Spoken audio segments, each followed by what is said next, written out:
की अमेठी में सांसद खेलकूद प्रतियोगिता 2023 के समापन समारोह में बीजेपी ने अपनी ताकत दिखाई। प्रधानमंत्री नरेंद्र मोदी भी वर्चुअली जुड़े और खिलाड़ियों को बधाइयां दी। वहीं मुख्यमंत्री योगी आदित्यनाथ और केंद्रीय मंत्री स्मृति ईरानी ने कांग्रेस पर जमकर निशाना साधा। ये रिपोर्ट देखिए।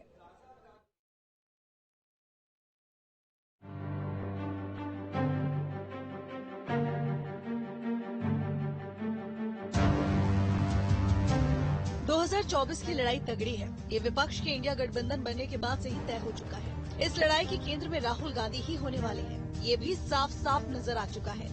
ये लड़ाई दिलचस्प तब बनी जब कांग्रेस प्रदेश अध्यक्ष बनने के बाद अजय राय ने राहुल गांधी की अमेठी से चुनाव लड़ने की बात कही। हालांकि इसके बाद बीजेपी भी एक्टिव हुई और फोकस अमेठी पर कर दिया। स्मृति ईरानी भी शुक्रवार को संसद खेलकूद प्रतियोगिता 2023 के समापन समारोह में पहुंची और विरोधियों को अपनी ताकत का एहसास भी कराया। यहाँ उनके निशाने पर समाजवादी पार्टी और कांग्रेस रहे। ये वो लोकसभा क्षेत्र है जिस लोगों ने देश पर अपनी सत्ता जमाई। ये वो लोकसभा क्षेत्र है जिसमें कुछ लोगों ने भाईचारे की साइकिल भी चलाई।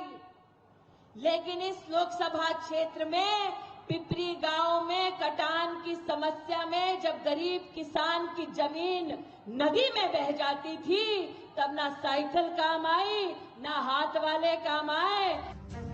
इस दौरान उन्होंने बिना नाम लिए राहुल गांधी पर भी हमला बोला। ये वो क्षेत्र है, ना सांसद दिखता था, ना सांसद का कोई फंड दिखता था। आज मुख्यमंत्री जी के करकमलों से 600 करोड़ के से लागत से ज्यादा का काम आप सबके सम्मुख प्रस्तुत हुआ है। यहाँ पर जिला पंचायत अध्यक्ष जी के सौजन्य से, सांसद के सौजन्य से और प्रदेश की सरकार के सौजन्य से जितने काम इन 4.5 वर्षों में हुए हैं, वो काम यहाँ पर 40 साल में संभव नहीं हो पाया। इस कार्यक्रम में सीएम योगी भी मौजूद थे। उन्होंने भी अमेठी के विकास को लेकर कांग्रेस पर हमला बोला। अमेठी को मैं आज से नहीं, पिछले 30 वर्षों से जान रहा हूं। लेकिन भाइयों बहनों, इससे पहले सांसद के दर्शन नहीं होते थे। याद करिए, इससे पहले सांसद आपके 2019 से पहले सांसद चुन करके तो जाते थे, लेकिन दोबारा केवल चुनाव में ही दर्शन देने के लिए आते थे। लोकसभा चुनाव से पहले अमेठी में हुए आयोजन में पहुंचे स्मृति ईरानी का ये दौरा चर्चा में है, क्योंकि राहुल गांधी ने तो 2019 लोकसभा चुनाव हारने के बाद अमेठी से मुंह मोड़ लिया। तब से अब तक वो केवल 3 बार अमेठी आए, जबकि स्मृति 100 से ज्यादा बार अमेठी आ चुकी है। वो लगातार अमेठी में विकास के काम की मॉनिटरिंग कर रही है।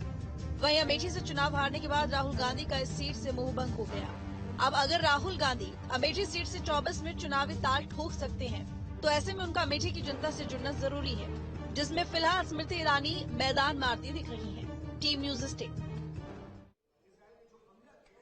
चलिए अब आपको अमेठी सीट के इतिहास के बारे में बताते हैं। 1977 में संजय गांधी को अमेठी से शिकस्त मिली थी। उसके बाद 2004 में राहुल को अमेठी में करीब 67% वोट मिला था।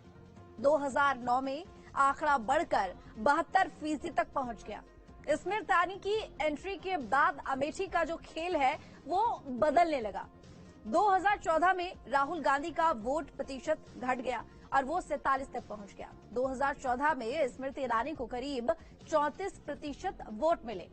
2019 में स्मृति ईरानी का वोट प्रतिशत 50 तक पहुंच गया। राहुल गांधी वोट प्रतिशत की अगर बात करें तो वो 44% पर सिमट कर रह गया। तो ये था अमेठी सीट का इतिहास कि कहां कब कैसे कैसे हुआ।